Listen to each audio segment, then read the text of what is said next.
안녕하세요. 하나님의 의도와 예수 그리스도의 복음 제11장 성령이 예수를 광야로 몰아내시다. 즉 성령에 관해서 함께 공부해 보도록 하겠습니다. 잘 부탁드립니다. 자, 책을 처음 시작하시면서 시므온은 성령의 은사와 능력을 강조하십니다. 곧 현대교회가 가장 많이 부족한 부분, 많이 강조하고 있지 않는 부분인 성령의 은사와 능력에 대해서 먼저 이야기를 하시는데요. 이렇게 현대교회에서 은사와 능력이 없는 그 가장 중요한 이유를 시므온은 여호와의 이름을 여전히 부르기 때문이다. 이렇게 이야기를 합니다. 여호와의 이름을 여전히 부르긴다는 것은 무엇인가 하면 여전히 율법 아래에 있다는 거, 그리고 양심으로 율법 아래에 있다는 거, 양심 아래에 있다는 거, 이에 따른 종교적인 생활을 하기 때문에 성령의 실제적인 은사와 능력에 대해서는 모른다는 거, 또 이 부분을 강조하지 않고 있다는 부분을 이야기합니다. 그러면서 생명의 성령의 법, 성령의 생명의 법이 죄와 사망의 법에서 해방시키지 못하고 있다는 거. 무엇 때문에? 여전히 여호와 이름을 부르기 때문에, 여호와에 대해서 계속 강조하기 때문에 생명의 성령의 법이 죄와 사망의 법에서 해방시키는데 그것을 막고 있다는 것을 강조합니다. 그래서 여호와 이름을 부르지 마라라는 부분을 또 이 장에서도 강조하시는 거예요. 그래서 성령의 은사와 능력이 없다 그러면 뭐가 되는 겁니까? 여전히 율법의 제자 혹은 선지자의 제자밖에 되지 않습니다. 율법과 선지자의 제자라면은 이거를 이용하는 자가 있어요. 누가 이용하느냐? 마귀가 율법과 선지자의 교훈을 이용을 합니다. 그래서 계속하여서 우리로 하여금 죄와 사망의 먹이가 되도록 만드는 거죠. 그래서 자기 양심에 죽게끔 만들기 때문에 둘 중에 하나를 택해야 되는 거예요. 여전히 여호와의 이름 속에 있느냐, 그 아래에 있느냐, 아니면 생명의 성령의 법 속으로 들어가느냐는 그 부분을 강조하고 있습니다. 그래서 시므온은 이 책 전반에서 잘 들어보십시오. 이 책 전반에서 성령을 강조하는 이유가 뭐냐면 그리스도 예수께서 항상 나타내고 보여주고자 했던 것들이 아바 아버지를 항상 보여주려고 했었어요. 그것처럼 우리에게는, 우리 예수 믿는 우리들에게는 예수께서 아버지를 항상 보여주려고 했던 것처럼 우리 믿는 자는 예수 그리스도가 항상 우리 안에서 나타나게, 예수 그리스도가 우리 안에서 보여지게, 예수 그리스도가 지금도 역사하고 살아계심, 현존하심을, 함께하심을 보여지도록 하라. 그러려면 무엇이 필요하냐? 성령이 필요하다는 것을 강조하시는 거예요.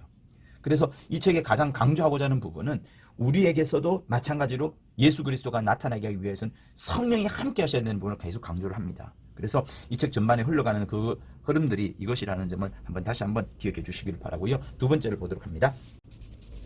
자, 두 번째 보는 부분은 무엇인가 하면 죄와 의와 심판에 관한 부분. 자, 이걸 다시 한번 쓰도록 해볼 거예요. 죄와 의와 심판에 관해서. 여호와도 역시 모세를 통하여서 죄와 의와 심판에 대해서 가르쳐 주었어요. 그러나 성령이 오셔서 이 죄와 의와 심판에 대해서 다시금 우리한테 가르쳐 주죠. 여호와가 모세를 통하여서 가르쳐 준 죄는 무엇인가 하면 결국은 인간의 본성을 강조합니다.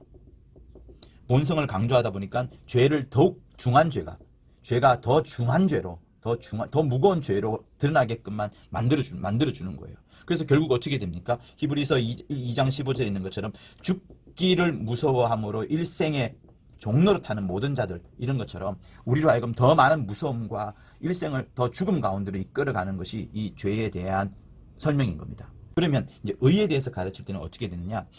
여호와가 모세를 통하여 가르친 의는 여호와의 율법, 그리고 선지자의 교훈, 여기에서 나오지는 것들로서 어떤 도덕, 그죠?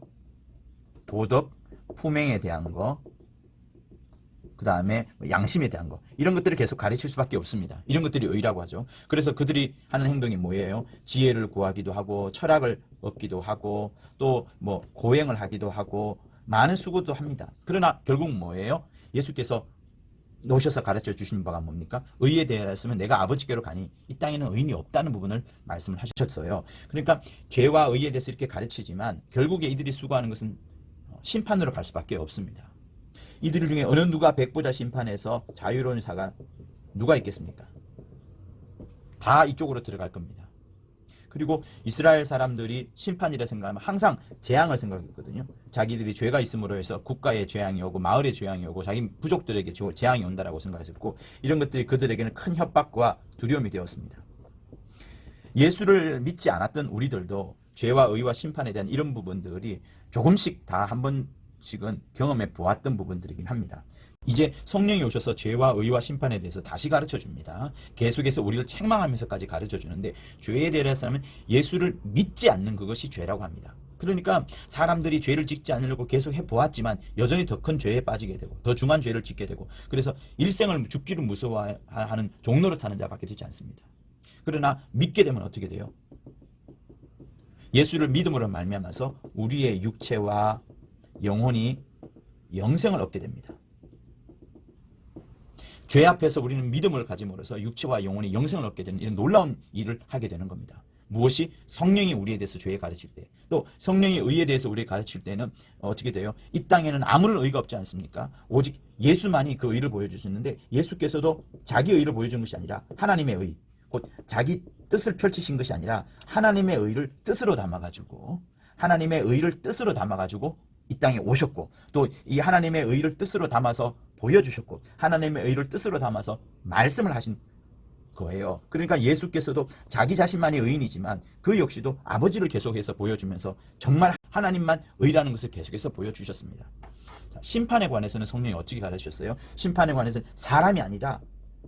심판은 마귀를 심판하는 것이다. 이미 그가 심판을 받았다는 것이 성령을 계속해서 가르쳐 줍니다. 그리고 이 마귀를 지금은 흑암에 가두어 두었고 최후 형벌 때까지 그가 빠져나오지 못할 것이다. 너희들은 그러면 이 최후 형벌을 받을 마귀와 함께 흑암으로 들어가겠느냐? 마귀에게 속하지 마라. 그러므로 마귀에게 속하지 않는 자가 되어라 라고 성령은 계속해서 우리에게 가르쳐 줍니다. 이 모든 사실들을 한마디로 말하면 뭐예요? 바로 그것입니다. 뭐냐? 진리가 너희를 자유케 하리라. 진리가 이 모든 여호와를 통하여서 모세가 가르친 죄와 의와 심판에서 자유롭게 되는 부분들이 있기 때문에 이 모든 사실을 한마디로 말하자면 진리가 너희를 자유케 하리라, 이것을 말씀하시는 거예요. 조금 전에 썼던 이 모든 내용을 한마디로 말하면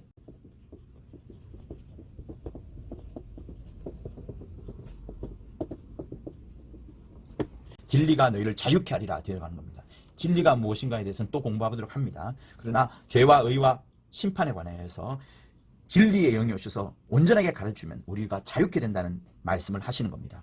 자, 그리고 우리는 간혹 그러면 믿으면 의인이고, 그죠? 안 믿으면 죄인이 되느냐 하는 이런 쉽게 논리를 생각합니다. 그러나 시몬은 이게 아니라고 말하죠. 믿는다고 해서 의인이 되는 것이 아니라 의롭다 하심을 받는 거예요. 여러분, 깁니다만 이게 중요합니다. 의롭다 하심을 받는다는 거, 한마디로 말하면 칭의라고 할 수 있어요. 칭의, 의롭다 하심을 받는다는 거, 내가 의인이 되는 것이 아니라 의롭다 하심을 받게 되는 거, 곧 나에게 의롭다 하신 이가 있으니 그가 하나님이신데 그분이 존재한다는 말, 그분이 계신다는 것을 말씀하시는 겁니다. 그리고 내가 믿지 않는다고 해서 죄인 되는 것이 아니라 정죄를 받게 되는 거예요.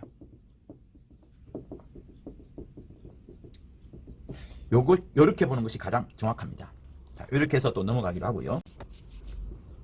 그리고 시몬이 강조하는 부분 또한 뭐냐면 오직 예수라는 단어를 이제 설명을 합니다.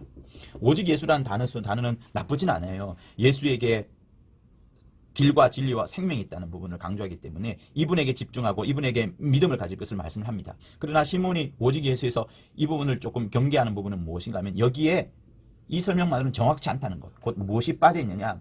하나님의 본체. 뭐예요? 아버지에 대한 내용이 없기 때문에 이 단어를 경계하는 겁니다. 곧 예수께서 어떻게 하시냐면 예수는 자기를 증거하고 자기의 말을 하고 자기의 뜻을 이루는 분이 아니라 오직 하나님 아버지의 의를 자기의 뜻으로 담아가지고 항상 누구를 보여주느냐? 아버지를 보여주신 겁니다.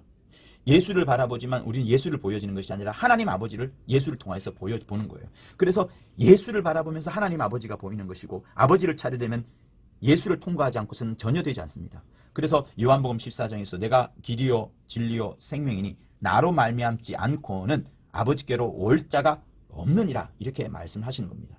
그러니까 예수, 오직이라는 단어가 강조가 됨으로써 예수만 낳는다 그러면 사실 위험한 단어가 될 수 있는 겁니다. 그리고 이 설명을 보강하기 위하여서 요한복음 10장 30절을 말씀하시죠. 아버지와 나는 하나이니라 라고 말씀하시는 그 부분을 말씀하시는 거예요.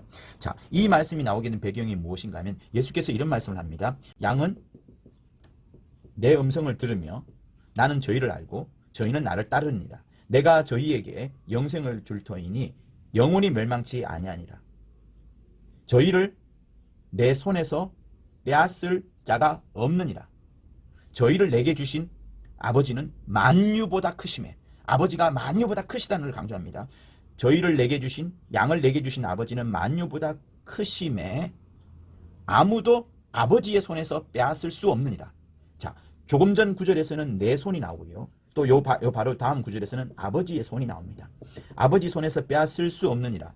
아버지 손에서 빼앗을 수 없느니라. 내 손에서 빼앗을 자가 없느니라. 이렇게 말씀하시고 나와 아버지는 하나이니라. 이렇게 말씀합니다. 곧 나의 손이 아버지의 손과 동격을 이룰 만큼 말씀하시는 거죠.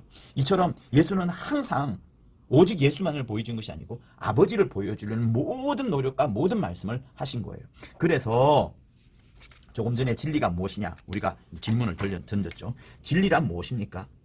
진리란 한마디로 말을 하자면 나와 아버지, 예수와 아버지가 진리입니다. 그리고 예수와 아버지 사이에 계속해서 왕래하시고 예수와 아버지에 대한 사이를 우리한테 설명해주고 우리한테 가르쳐주고 우리를 알게 하신 성령, 이것이 진리인 거예요. 진리의 영이 되는 것이 그죠. 그래서 219쪽에 있는 7개의 문장을 여러분 꼭 한번 읽어봐 주셨으면 하는 것이 또 간절한 부탁입니다. 제가 한번 읽어봐 드릴까요? 아버지와 나는 하나이다.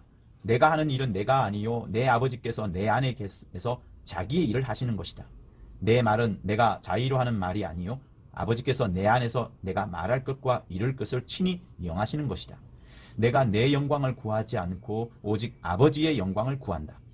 내 이름 예수는 내 이름만이 아니요 아버지의 이름이요 아버지의 이름을 내게 기업으로 주신 것이다. 내가 약속하는 것은 곧 아버지께서 약속하신 것이다. 나를 본 자는 곧 아버지를 보았느니라 라는 7개의 문장 여러분 꼭 한번 읽어봐 주십사 부탁을 드립니다. 그래서 시몬은 이런 말씀까지 하죠. 아버지와 함께 있는지를, 내가 믿고 내가 의지하는 그분이 정말 아버지와 함께 있는지를 시험하고 확정하여 보라. 그리고 우리의 신앙 역시도 나만 있는 것이 아니고 내가 예수만을 의지하는 것이 아니고 그 예수께서 보여주신 아버지를 보여주고 있는지, 예수께서 아버지와 함께 하는지를 늘 시험하고 확정하라 라는 말까지 하십니다. 그래서 함께일 때, 예수께서 아버지와 함께 하실 때에 이때 성령이 또 역사를 하시는 겁니다. 그래서 오직 예수에 대해서 이렇게 설명을 하시고, 오직 예수라는 단어 대신에 어떻게 쓰셨어요? 예수는 아버지께서라는 단어를 강조하시는 겁니다. 자, 그리고 다음으로 이제 강조하시는 부분이 뭐냐면 종의 반열, 그리고 종의 영, 같은 겁니다. 이 단어를 쓰시는데 우리는 예수를 믿음으로 말미암아서 후사의 반열에 이르고 아들의 영을 받은 겁니다. 그런데 문제는 뭐냐면 여전히 현대교회가 여호와에 대한 이름, 그리고 여호와에 대한 율법, 그리고 여호와 아래에서의 선지자의 그 예언, 역할, 교훈들을 강조하다 보니까 예수 믿은 아들의 영을 가진 자들이 또다시 과거처럼 여호와 아래에 있어 종의 반열 속으로 들어가는 이런 혼탁함, 이런 혼란스러움을 현대교회에서 목격했기 때문에 시몬은 이 단어를 쓰면서 여기에서 벗어날 것을 강조를 합니다. 더 이상 모세와 율법의 종으로 돌아가서는 안 된다는 것을 말하는 거예요. 그래서 여호와의 이름을 이야기하고 정확하게 말하자면 표가 되죠. 여호와의 표를 말하고 율법과 양심에 여전히 정죄를 받는 그 정죄 속으로 들어가게 되면 정죄의 과정을 거쳐서 그것이 무슨 죄가 되는 거예요? 짐짓죄가 되는 겁니다. 이 짐짓죄로 말미암아서 우리는 어떻게 돼요? 다시는 회개케 할 수 없고 또 다시 새롭게 할 수도 없다. 그렇게 하려면 예수를 다시 십자가에 못 박아야 되는 옆골이 되는 거니까 우리로 하여금 후사의 영을 가진 예수의 피를 가진 우리가, 아들된 신분을 가진 우리가 다시금 이 구약, 다시금 이 여호와 속으로 들어가서는 아니 된다는 것을 말씀을 하는 겁니다. 왜? 마귀가 어디에 역사를 해요? 마귀는 율법 뒤에서 역사합니다. 사망이 쏘는 것은 죄요. 사망이 쏘는 것은 죄를 쏩니다. 그리고 죄의 권능은 율법이라. 곧 죄가 활개를 치는 것은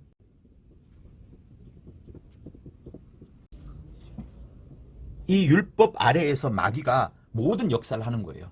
마귀는 율법 뒤에서 역사를 하고 그 율법 아래에서 춤을 춥니다. 그래서 사망아 네가 쏘는 게 뭐냐? 죄를 쏩니다. 그리고 죄야 너의 권능은 어디에 있느냐? 율법이 있다. 죄가 율법 아래에서 날개를 친다는 거예요.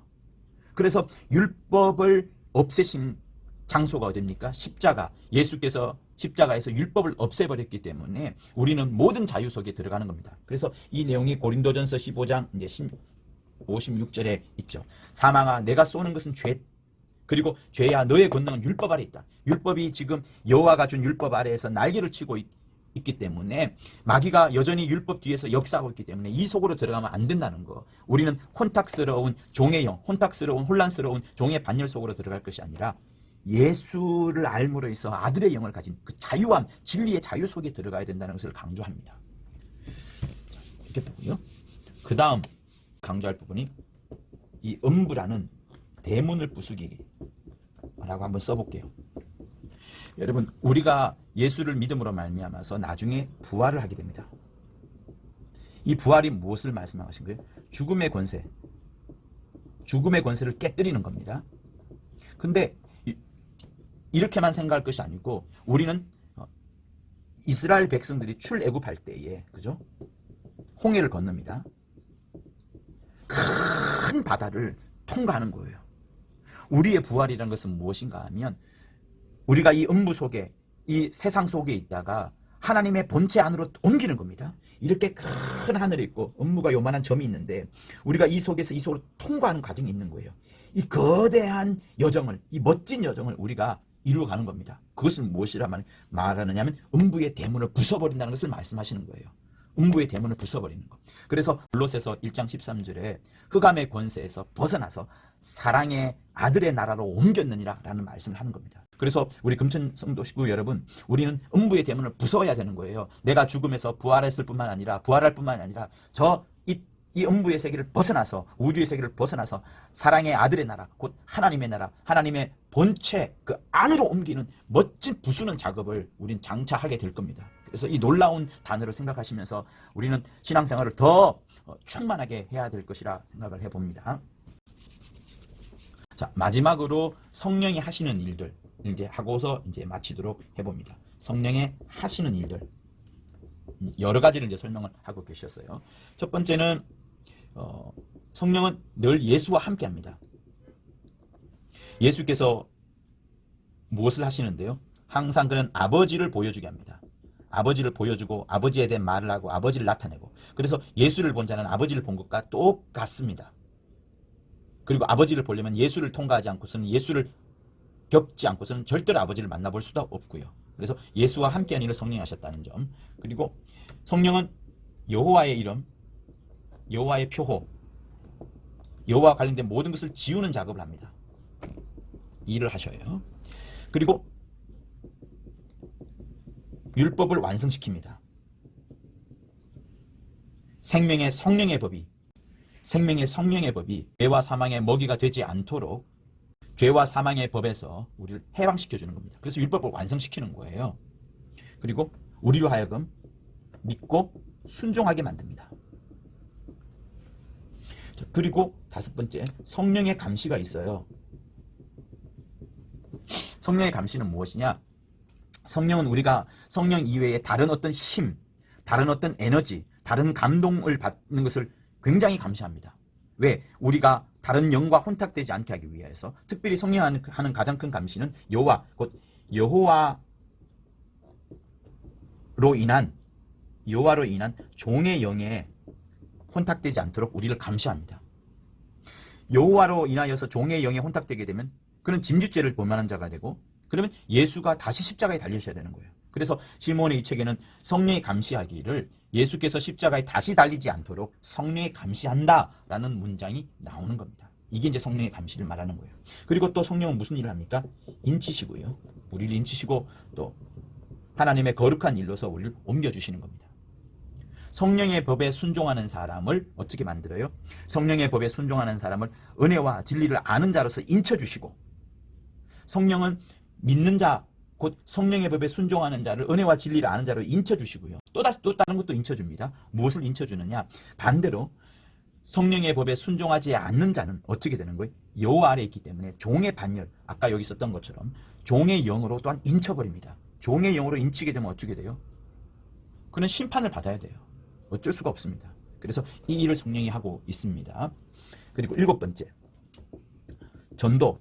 전도는 성령이 없이도 할 수가 있어요. 그래서 전도를 할 때에도 성령으로 전도하라. 그것이 뭡니까? 증인으로서의 전도하는 것을 말씀을 하죠. 자, 그리고 성령이 하시는 일 가운데 귀신을 복종케 하는 것이 있습니다.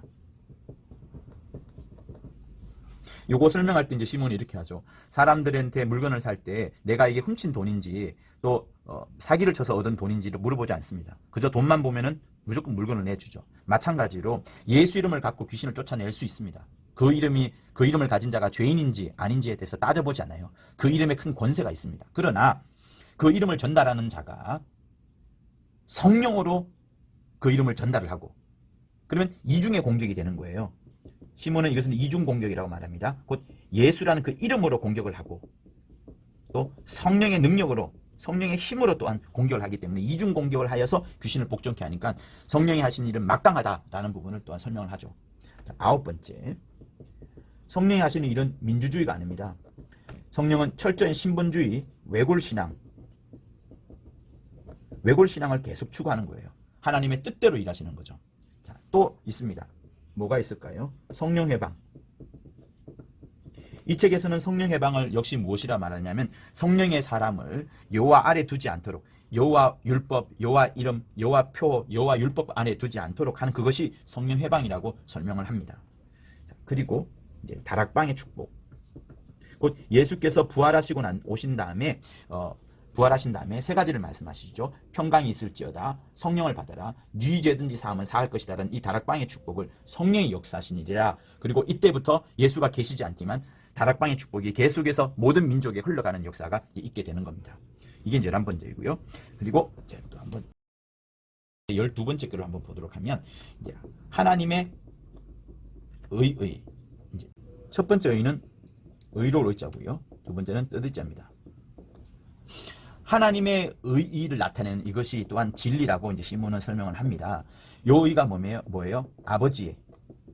요 의가 아들에 대한 겁니다. 곧 아들은 아버지의 의를 안고서 이 땅에 오셨고, 아버지의 의를 자기의 뜻으로 삼아서 말씀하셨고, 아버지의 의를 자기 뜻으로 삼아서 행하셨고, 아버지의 의를 자기 뜻으로 삼아서 순종하셨고, 아버지의 의를 자기 뜻으로 삼아서 죽으셨고 하는 이 모든 것들을 아버지를 비추어 준 것처럼 이것을 하나님의 의라고 말하고요. 의라고 단어를 두 번 쓰십니다. 그것을 진리라고 또한 설명을 하셔요. 성령이 또한 우리에게 뭘 합니까? 교회 생활을 하도록 합니다. 교회 생활을 할 때에 이제 순종과 복종하도록 또 성령이 우리를 이끄십니다. 자, 그리고 우리를 가만히 두지 않죠. 세상으로 이제 몰아내십니다. 세상으로 몰아내서 전도하게끔 하고 예수의 증인된 삶을 하고 빛과 같이 막 비추게끔 하여서 다시금 우리로 하여금 내 안에서 그리스도가 나타나게끔 하시는 겁니다. 다시 한번 강조하지만 예수께서 늘 보여주고자 했던 하나님 아버지, 예수께서 늘 나타내고자 했던 거, 우리에게 일러주는 말씀이 하나님 아버지의 말씀을 우리에게 보여주려 하셨고 나타내려 하셨고, 이 하나님 아버지의 말씀을 우리에게 보여주었습니다. 이것을 우리가 알게 되었고 예수와 아버지의 관계를 알게 된 것이 성령으로 된 것처럼, 이제는 말이죠, 이제는 우리가 내 삶을 통하여서, 내 입술을 통하여서, 내 역사를 통하여서 예수 그리스도가 나타나야 된다는 거. 그래서 예수 그리스도가 나타나기 위하여서 성령의 은사와 성령의 능력이 충만해야 된다는 것을 강조하는 거예요. 곧 성령으로 우리 역시도 예수를 나타내야 된다는 거, 그리스도가 나타내게 해야 된다는 것을 이 책은 강조하고 있습니다. 그것이 성령이 가장 강조하시며 하시는 일이라고 이제 이야기를 하는 거죠. 자, 이렇게 해서 우리 11장을 마치도록 하시겠습니다. 감사합니다.